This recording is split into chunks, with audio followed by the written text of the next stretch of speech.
हम रोज एक नए टॉपिक लेके आते हैं, तो आज का हमारा टॉपिक है अमीबियासिस। डिफिकल्ट है ना, इसीलिए हम आए हैं ताकि हम आपको इसके बारे में भरपूर जानकारी दे सकें।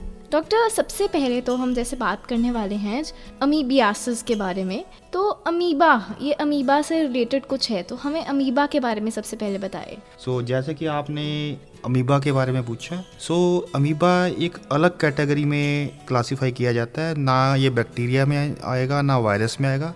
एक प्रोटोजोअल टाइप का ये ऑर्गेनिज्म है जिसमें सिंगल सेल होगा, पर इसकी खासियत है इसके एक खास प्रोसेसेस होती है। अगर जैसे बायोलॉजी के स्टूडेंट्स को पता होगा, सूडोपोडिया, कुछ ऐसे इसकी प्रोसेसेस होती हैं जिसको वो बढ़ सकती है और ये कम हो सकती है।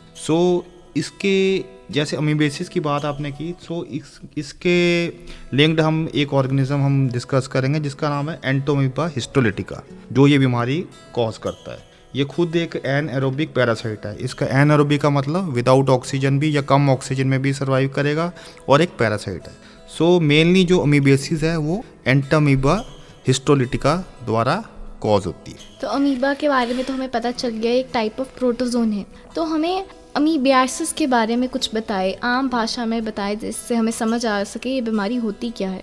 जी, आम भाषा में ऐसा है कि अमीबेसिस का मतलब है ऐसी बीमारी जिसमें हमारे शरीर के अंदर एंटोमीबा हिस्टोलिटिका, ये जो ऑर्गेनिज्म है वो सरवाइव कर रहा है। ये या तो डिजीज करेगा या विदाउट डिजीज भी वो रह रहा है हमारे इंटेस्टाइन में। इसको हम कहते हैं अमीबेसिस। तो एक टाइप ऑफ ऑर्गेनिज्म जब हमारे शरीर में सरवाइव कर रहा है, तो उस बीमारी का नाम है अमीबियासिस। तो डॉक्टर, ये कितनी तरह की इन्फेक्शन या कितने टाइप्स की होती हैं, कितनी तरह की होती है, या सिर्फ एक ही टाइप की होती है ये? नहीं, इसके मुख्यतः एक होती है, 2 टाइप्स ऑफ इन्फेक्शन होती है, इंटेस्टाइनल इन्फेक्शन और एक्स्ट्रा इंटेस्टाइनल। जो इंटेस्टाइनल माइल्ड भी हो सकती है और काफ़ी फल्मिनेंट या डेंजरस या घातक हो सकती है, और एक एक्स्ट्रा इंटेस्टाइनल होती है। इसके अतिरिक्त मैं आपको ये बताना चाहूँगा कि दिस अमीबेसिस या Entamoeba histolytica is the third most common cause of parasitic death globally. जो पैरासाइट्स के द्वारा डेथ्स होती है, थर्ड मोस्ट कॉमन है, और ग्लोबली इसकी प्रिवेलेंस 2 से लेके 50% तक पाई जाती है। और globally means all over the world about 1 lakh deaths per year इसके कारण होती है, और खुद इंडिया में इसकी प्रिवेलेंस अप टू 15% पाई जाती है। तो ये 2 तरह की होती है, एक इंटेस्टाइनल और एक एक्स्ट्रा इंटेस्टाइनल। तो डॉक्टर, ये कितने उम्र के लोगों में ये इन्फेक्शन हो सकती है? कितने उम्र के लोगों को ये इन्फेक्शन होने का ज़्यादा रिस्क होता है?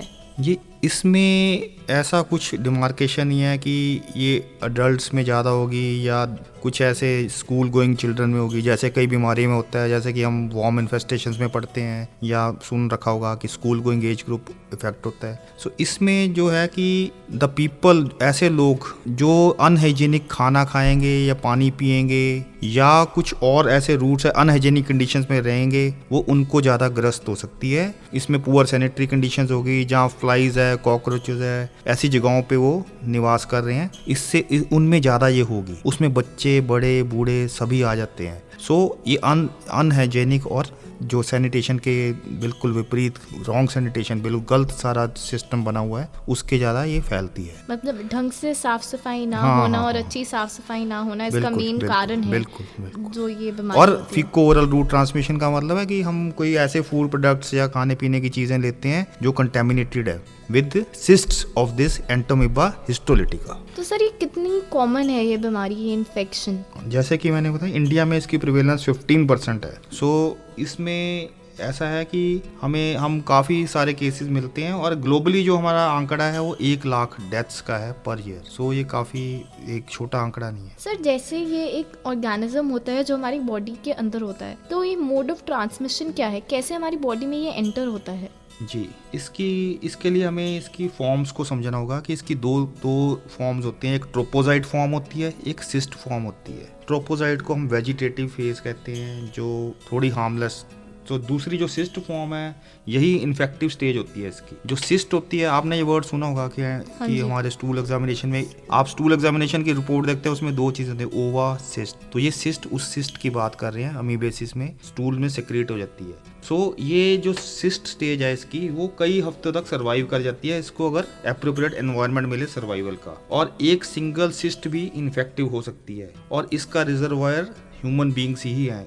और आपको ये भी थोड़ा सा हैरानी होगी कि ये जो सिस्ट है वो इतनी प्रभावशाली है कि ये रेजिस्टेंट है, जो नॉर्मल कंसंट्रेशन में क्लोरीन होती है वाटर में उससे ये डिस्ट्रॉय नहीं होती। पर इसको हम रेडिली किल कर सकते हैं इस सिस्ट को फ्रीजिंग के, ठीक है ना, अच्छी तरह फ्रीजिंग में या heating more than 55 degree Celsius.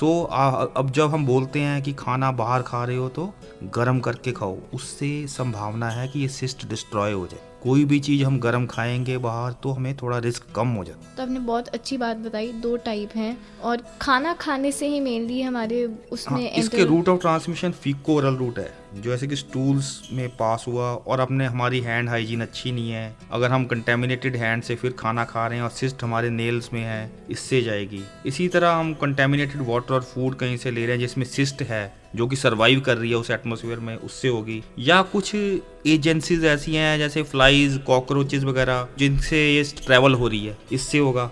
और एक रूट और है इसमें, सेक्सुअल रूट भी पाया गया है जिसका जैसे ओरल रेक्टल कंटेक्ट के साथ इसकी ट्रांसमिशन पाई गई। तो मेन हर एंगल से अगर हम खाना खा रहे हैं, कुछ भी कर रहे हैं, हर एंगल से साफ सफाई सबसे इम्पोर्टेंट चीज़ है। जहाँ हाइजीन हटी वहाँ पे ये बीमारी होने का खतरा है। तो अब हम जानते हैं इसके सिम्टम्स क्या है। अगर आपको ये बीमारी हो जाए तो आप पता कैसे लगा सकते हैं कि हाँ हम इस बीमारी से इफेक्टेड हैं। तो डॉक्टर उसके बारे में कुछ बताएं। सिम्टम, साइंस एंड सिम्टम्स या क्लिनिकल फीचर्स जो है हम इकट्ठा डिस्कस करेंगे। एक चीज़ तो हमें इस चीज़ को समझने की ज़रूरत है कि इसकी कुछ नॉन इन्वेजिव फॉर्म्स, जैसे कि हम कहते हैं एसिम्टोमेटिक, जिसमें सिम्टम्स नहीं है, 90% ऐसी भी फॉर्म्स होती हैं जहाँ पे सिम्टम्स नहीं आएंगे, जहाँ इंटेस्टाइन का जो कोई डैमेज नहीं होगा। बट जो इसकी इन्वेजिव फॉर्म्स है जो इन्वेड कर जाती है इंटेस्टाइन को, वो सिम्टम्स कॉज करेंगी। अगर ये इन्वेड करती है इंटेस्टाइन को तो उसमें हमें वर्ड यूज करते हैं amoebic colitis. Colitis means inflammation और दर्द।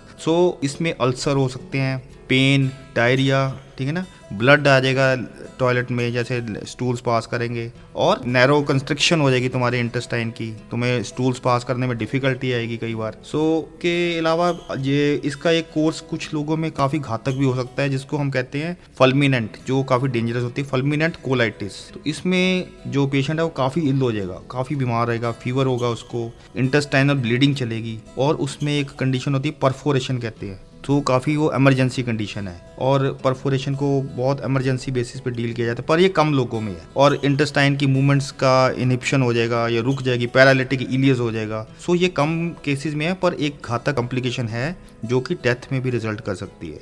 इसी तरह कुछ केसेस में 1% ऑफ केसेस में इन्फ्लामेशन होती है इंटेस्टाइन्स की, कुछ मास बन जाता है जो पैल्पेशन पे पैल्पेट किया जा सकता है। हमें बेसिकली ये याद रखना है कि डायरिया, डायसेंट्री, पेट दर्द, फीवर, डिहाइड्रेशन 2-4 हफ्ते तक ये रह सकते हैं ऐसे साइंस एंड सिम्टम्स में। ये इंटेस्टाइनल अमीबेसिस की हम बात कर रहे हैं। इसी तरह एक्स्ट्रा इंटेस्टाइनल की जब हम बात करते हैं उस टाइप के अमीबेसिस की, जो जैसे कि हमने शुरू में डिस्कस किया था, उसमें लीवर में एब्सेस बन जाता है, पस आ जाती है, या कुछ ऐसे घातक साइंस आ जाते हैं वो काफ़ी डेंजरस होते हैं। वो काफ़ी जो मैन में एज कम्पेयर टू वीमेन ये 10 टाइम्स मोर पाया जाता है। इसमें क्या होता है कि तुम्हारा बॉडी में काफ़ी सारी चेंजेस आ जाएगी और तुम सीवियर इलनेस का शिकार हो जाओगे, और जिसको रिकवरी करने में काफ़ी टाइम लगता है। इसके अलावा कुछ डायरेक्ट स्प्रेड लीवर एब्सेस से भी हो जाता है, हेमेटोजेनिक स्प्रेड भी हो जाता है। ये कॉम्प्लिकेशन काफ़ी देर तक चलती है, और आपने कई बार सुना होगा कि कहीं ब्रेन में सिस्ट लॉज हो गई है। ये काफ़ी सीवियर कॉम्प्लिकेशन है, अगर ब्रेन तक ये इन्फेक्शन पहुंच जाती है, और इसमें डेथ होने के भी चांसेस है। और इसके अलावा हम कई बार जो कॉमन लैंग्वेज में अमीबिक डिसेंट्री की बात करते हैं। तो डिसेंट्री में क्या होगा कि डायरिया होगा, कॉन्स्टिपेशन और डायरिया अल्टरनेट करेंगी, और पेन होगी, और डायरिया जो होगा फाउल स्मेलिंग होगा, और जो स्टूल्स होंगे वो म्यूकस कंटेन करेंगे, वो उसमें चिपचिपा सा म्यूकस आएगा, सिक्रीट होगा। इसके अलावा नोजिया, फ्लैचुलेंस, एब्डोमेन फूला होगा, टेंडरनेस होगी राइट साइड पे पेट के। तो ये सारे चिन्ह हैं जो काफ़ी लोग एक्सपीरियंस करते हैं। कुछ रीजन्स में क्रॉनिक केसेस भी होते हैं। सो क्रॉनिक अमीबिक डिसेंट्री में भी इससे मिलते जुलते साइंस हैं और इसमें स्टूल्स काफ़ी गैंग्रेनस, जैसे बिल्कुल काले सड़े हुए इस तरह पता लग जाता है जो लैब के लोग हैं उनको ज़्यादा अच्छी तरह। और ब्लड म्यूकॉइड स्टूल्स होते हैं। इसके लिए कुछ और खास किस्म के टेस्टिंग भी करनी पड़ती है इसको डायग्नोस करने। ट्रीटमेंट के बारे में भी जानेंगे, डायग्नोस के बारे में भी जानेंगे। तो बहुत सारे सिम्टम्स बताए, हालांकि बहुत ऐसे कम फॉर्म्स हैं जिसमें सिम्टम्स दिखाई देते हैं जैसे आपने बताया, बट ये हमारे इंटेस्टाइन से रिलेटेड हो सकते हैं, डायरिया वगैरह हो सकता है, और अगर एक्स्ट्रा इंटेस्टाइनल हो तो लीवर में पस का आपने बताया। मतलब सिम्टम्स इसके बहुत, लंग्स, ब्रेन, ये सारे सब इफेक्ट हो सकते हैं। इफेक्ट हो सकते हैं, बहुत सारी चीज़ें इससे इफेक्ट हो सकती हैं। तो बहुत वैरायटी ऑफ सिम्टम्स है, तो ज़रूरी है कि लोग टाइम पे इसका चेकअप कराएं। सर अब टेस्ट की बात कर रहे थे,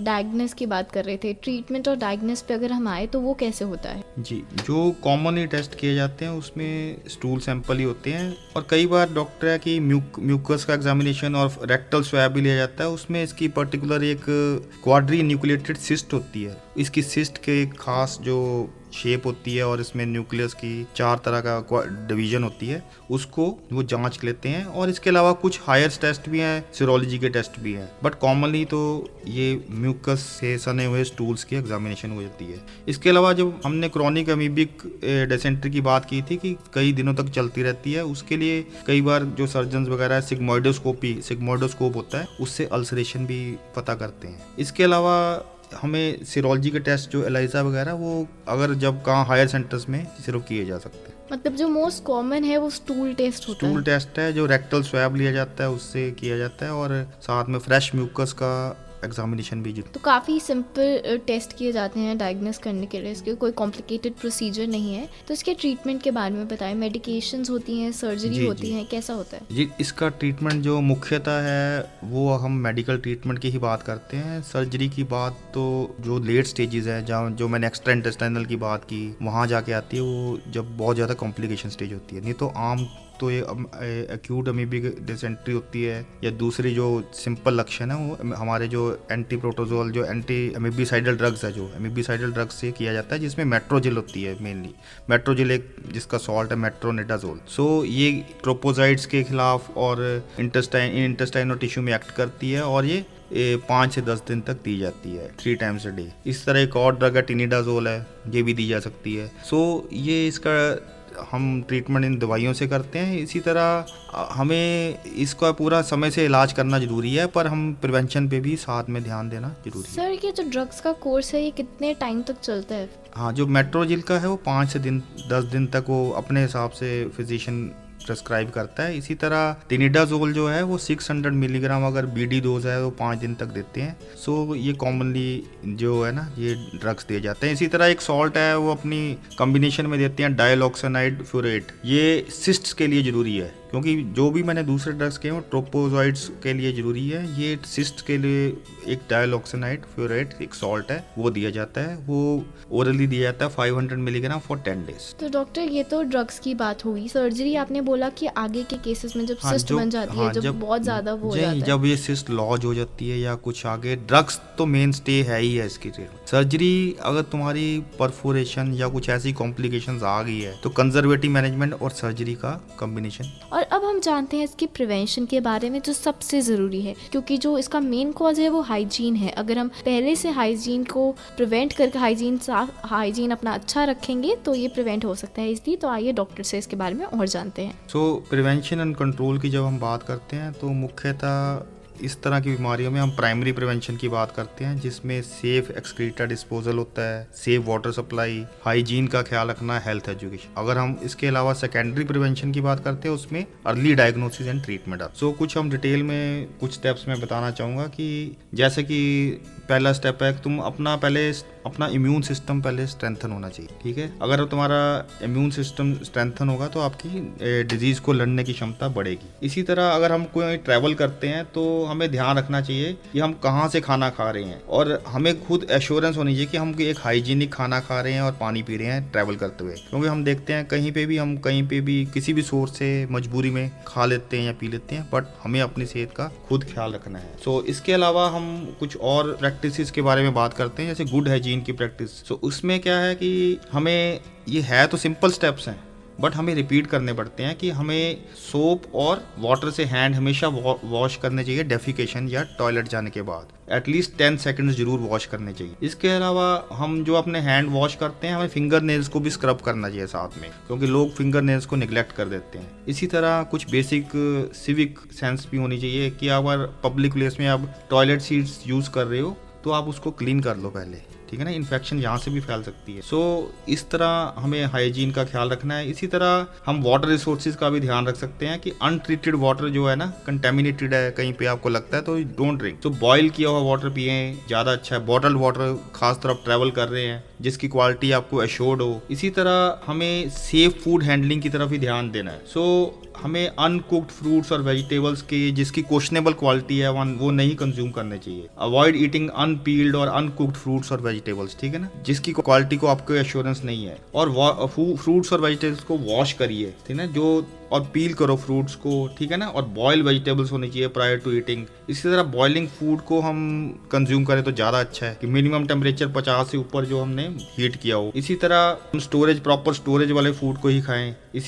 हमें देखना चाहिए कि वो रेफ्रिजरेटर का टेम्परेचर मेंटेन किया भी हुआ है कि नहीं, तो ये क्योंकि ये सिस्ट सर्वाइव कर जाएगी अगर प्रॉपर टेम्परेचर ना हो। और इसके अलावा हम पब्लिक प्लेस में अगर कहीं डिनर वगैरह लेते हैं या कुछ खाते हैं तो हमें ऐसी जगह पे जैसे सॉसेस वगैरह शेयर नहीं करनी चाहिए जहाँ पे जिसकी कंटेमिनेशन का आपको या क्वालिटी का कुछ अच्छी तरह पता नहीं है। सैलड बार्स में या कुछ ऐसी जगहों पे जहाँ पे शेयरिंग करते हैं। सो ये कुछ मिनिमम स्टेप्स हैं। इसके अलावा हमें फ्लाइज का कंट्रोल का भी ध्यान रखना है कि जहाँ पे मक्खियों का या कॉकरोचेस का ऐसी जगह की तादाद ज़्यादा है और they can carry the parasites, ये एंटोमीबा हिस्टोलिटिका के सिस्ट वगैरह को ये कैरी कर सकते हैं। सो उनको ढके हुए फल फ्रूट हों या जो कुछ ऐसी बेसिक हाइजीन की प्रैक्टिस फॉलो हों वो हमने ध्यान रखना है। इसी तरह हमने जो ह्यूमन बींग्स की जो मल है, जो फीसिस हैं, इसको सैनिटरी वे में डिस्पोज ऑफ करना है। और जैसे कि हमारे सरकार कितना प्रमोट कर रही है स्वच्छ भारत के अंडर कि आपने ओपन डेफिकेशन बंद करनी है, टॉयलेट्स प्रॉपर होने चाहिए, इसके लिए इतने सारे प्रमोशन की हेल्थ प्रमोशन की जा रही है, उस चीज़ को भी हमने और बढ़ावा देना है कि ओपन डेफिकेशन वाली जगहों के साथ तुम्हारा